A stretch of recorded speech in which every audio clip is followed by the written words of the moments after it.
Hello everyone. Hello everyone. आजच्या लेक्चरमध्ये आपण महाराष्ट्रातील ऊर्जा साधन संपत्ती पाहणार आहोत.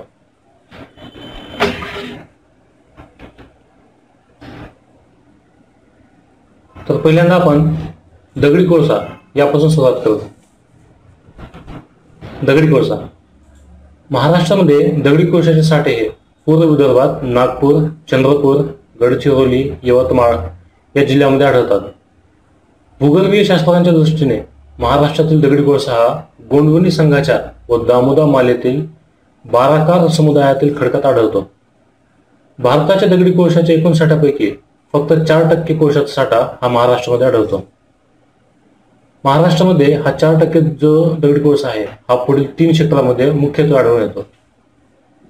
यामध्ये वैनगंगा खोरे, वर्धा नदीचे खोरे आणि यवतमाळ व चंद्रपूर जिल्ह्याचा सीमावर्ती भाग याचा समावेश आहे. आता आपण पाहू जिल्हावार दगडी कोळशांचे वितरण. महाराष्ट्रामध्ये दगडी कोळशाचे साठे हे मुख्यतः चंद्रपूर जिल्ह्यातील बल्लारपूर तालुक्यात आढळतात. चंद्रपूर तालुक्यात चंद्रपूर व घुगुस, राजुरा तालुक्यात सास्ती वरोडा तर भद्रावती तालुक्यात मांजरी येथे दगडी कोळशाचे साठे आहेत. यवतमाळमध्ये वणी, राजुरा, मोरेगाव व उंबरखेड या तालुक्यांमध्ये दगडी कोळशाचे साठे आढळतात. तर नागपूरमध्ये उमरेड, सावनेर व कामठी या तालुक्यांमध्ये दगडी कोळशाचे साठे आहेत. उमरेड तालुक्यातील दगडी कोळशाचा जो साठा आहे तो अतिशय उच्च प्रतीचा असा आहे. दगडी कोळशानंतर आता आपण पाहू औष्णिक विद्युत केंद्र. महाराष्ट्रामध्ये प्रामुख्याने औष्णिक वीज निर्माण केली जाते. ही केंद्रे मुख्यत्वे कोळशाच्या खाणीजवळ किंवा रेल्वे मार्गाजवळ उभारली जातात. याचे कारण असे की औष्णिक विद्युत निर्मितीसाठी वेळेवर कोळशाचा पुरवठा व्हावा हाच असतो.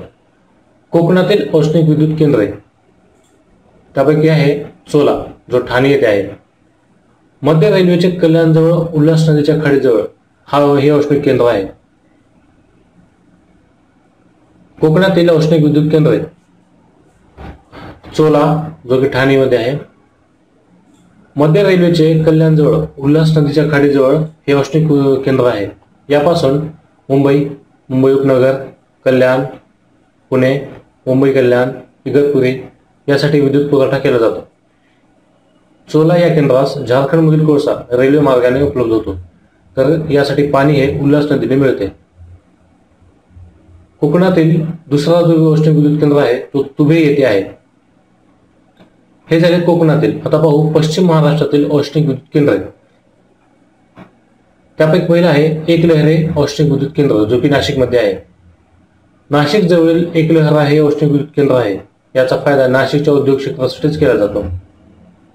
खानदेशमधील औष्णिक विद्युत केंद्र त्यापैकी आहे फेकरी, भुसावळ. जळगाव जिल्ह्यातील भुसावळजवळ फेकरी येथे हे औष्णिक विद्युत केंद्र आहे. मराठवाड्यातील औष्णिक विद्युत केंद्रे परळी जे की बीड या जिल्ह्यामध्ये आहे. मराठवाड्यामध्ये बीड या जिल्ह्यात परळी येथे औष्णिक विद्युत केंद्र उभारले जाते. विदर्भातील औष्णिक विद्युत केंद्र. विदर्भामध्ये 5 औष्णिक विद्युत केंद्रे आहेत. त्याचे महत्वाचे कारण म्हणजे औष्णिक विद्युत केंद्रास लागणारा जो कोळसा आहे तो स्थानिक स्तरावर मोठ्या प्रमाणात उपलब्ध होतो. या व्यतिरिक्त जे औष्णिक विद्युत केंद्र आहेत त्यामध्ये पारस, अकोला जिल्ह्यात पारस हे औष्णिक विद्युत केंद्र आहे. तर आणखी एक आहे कोराडी. महाराष्ट्रातील सर्वात महत्वाचे औष्णिक विद्युत केंद्र म्हणून याची ओळख आहे. हे केंद्र नागपूरजवळ कोराडी येथे आहे. खापरखेडा. नागपूरच्या वायव्येस खापरखेडा हे औष्णिक विद्युत केंद्र आहे. दुर्गापूर. चंद्रपूर जिल्ह्यामध्ये दुर्गापूर हे औष्णिक विद्युत केंद्र आहे. तसेच चंद्रपूर जिल्ह्यात चंद्रपूरच्या दक्षिणेस बल्लारपूर येथेही एक औष्णिक विद्युत केंद्र आहे. दगडी कोळसा औष्णिक विद्युत केंद्र. यानंतर आता आपण पाहू जलविद्युत केंद्रे. महाराष्ट्रामध्ये पुढील महत्वाची जलविद्युत केंद्रे आहेत. त्यापैकी पहिला आपण पाहणार आहोत कोयना जलविद्युत केंद्र. महाराष्ट्रामध्ये औद्योगिकदृष्ट्या महाराष्ट्र हे राज्य औद्योगिकदृष्ट्या अग्रणी राज्य आहे. या राज्यात या विकासात कोयना जलविद्युत केंद्राचा महत्वाचा वाटा आहे. कोयनेचा 4था टप्पा पूर्णपणे कार्यान्वित झाल्यानंतर जगातील भूगर्भातील जलविद्युत प्रकल्पात कोयनेचे स्थान अग्रेसर आहे. कृष्णा नदीची उपनदी कोयना असून तिचा उगम महाबळेश्वर मधून होतो. हेळवाग जवळील देशमुखवाडी येथे कोयना नदीवर धरण बांधून पाणी अडवले आहे. या धरणामुळे विस्तृत असे जलाशय निर्माण झालेले आहे. या जलाशयात शिवसागर असे नाव आहे. कोयना जलविद्युत केंद्रामध्ये लेक टॅपिंगचा यशस्वी प्रयोग करण्यात आला आहे. कोयना जलाशयात लेक टॅपिंगचा यशस्वी प्रयोग हा 13 मार्च 1999 रोजी झाला. अत्याधुनिक तंत्रावर आधारित या प्रकारचा हा प्रयोग आशिया खंडात पहिल्यांदा यशस्वी झाला. अशा प्रकारचा प्रयोग पुन्हा एप्रिल 2012 मध्ये झाला. याशिवाय महाराष्ट्रामधील इतर जलविद्युत केंद्र प्रकल्प पाहू.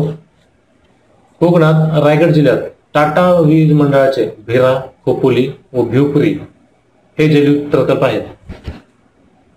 जायकवाडी पैठण जलविद्युत प्रकल्प.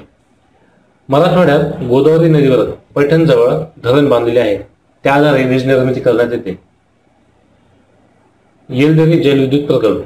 मराठवाड्यात पूर्णा नदीवर परभणी जिल्ह्यात जिंतूर तालुक्यात येलदरी गावाजवळ हे धरण बांधले आहे, म्हणून याला येलदरी जलविद्युत प्रकल्प असे म्हटले जाते. या प्रकल्पाच्या पायथ्याशी वीज केंद्र आहे. याचा फायदा मराठवाड्यातील परभणी, जिंतूर, हिंगोली इत्यादी भागातील उद्योगधंद्यांना होतो. यानंतर आपण पाहू खनिज तेल व नैसर्गिक वायू. त्यापैकी पहिला आहे बॉम्बे हाय. मुंबईजवळ पश्चिमेला अरबी समुद्रामध्ये 3 फेब्रुवारी 1974 रोजी सागर सम्राटने पहिली विहीर खोदली. त्यापैकी पहिला आपण पाहू बॉम्बे हाय. मुंबईजवळ पश्चिमेला अरबी समुद्रामध्ये 3 फेब्रुवारी 1974 रोजी सागर सम्राट या जहाजाने पहिली विहीर खोदली. या तेल क्षेत्रालाच बॉम्बे हाय म्हणतात. बॉम्बे हाय क्षेत्रात खनिज तेल व नैसर्गिक वायू उपलब्ध होतात. मागच्या एक्साइज PSI मध्ये बॉम्बे हाय यावर प्रश्न आला होता. याची विहीर केव्हा खोदली गेली? त्याचं उत्तर होतं 3 फेब्रुवारी 1974. यानंतर पाहू उरण औष्णिक विद्युत केंद्र. उरण बंदराजवळ नैसर्गिक वायू साठवला जातो व तेथे हे औष्णिक केंद्र आहे. अणुऊर्जा. अणुऊर्जा निर्मितीसाठी युरेनियम, थेरियम, लिथियम व प्लॅटिनम यासारख्या आण्विक इंधनाचा वापर केला जातो. यापैकी भारतात थोरियमचे साठे मोठ्या प्रमाणात आढळतात. 10 ऑगस्ट 1948 रोजी भारतीय अणुशक्ती मंडळाची स्थापना करण्यात आली. महाराष्ट्रामध्ये मुंबई तुर्भे येथे तारापूर आण्विक केंद्र आहे. Bhabha atomic research centre. मुंबईला तुर्भे येथे ही संस्था असून या ठिकाणी खालील अणुभट्ट्या आहेत, ज्यांचे नाव अप्सरा, सायरस, झर्लिना, पूर्णिमा 1, पूर्णिमा 2 व ध्रुव असे आहेत. आणि आणखी एक आहे तारापूर अणुकेंद्र. ऑक्टोबर 1969 मध्ये अमेरिकेच्या मदतीने हे अणुकेंद्र उभारले. या केंद्रामधून महाराष्ट्र व गुजरात या राज्यांना वीज पुरवठा केला जातो. तर ही माहिती घेतली आपण महाराष्ट्रातील ऊर्जा साधन संपत्तीविषयी. येथे आपला हा लेक्चर संपतो. तुम्हाला या व्यतिरिक्त कोणत्या एखाद्या विषयावर जर हा व्हिडिओ हवा असेल तर तुम्ही तो कमेंट बॉक्समध्ये टाका. आम्ही त्या विषयावर व्हिडिओ बनवून टाकू. धन्यवाद.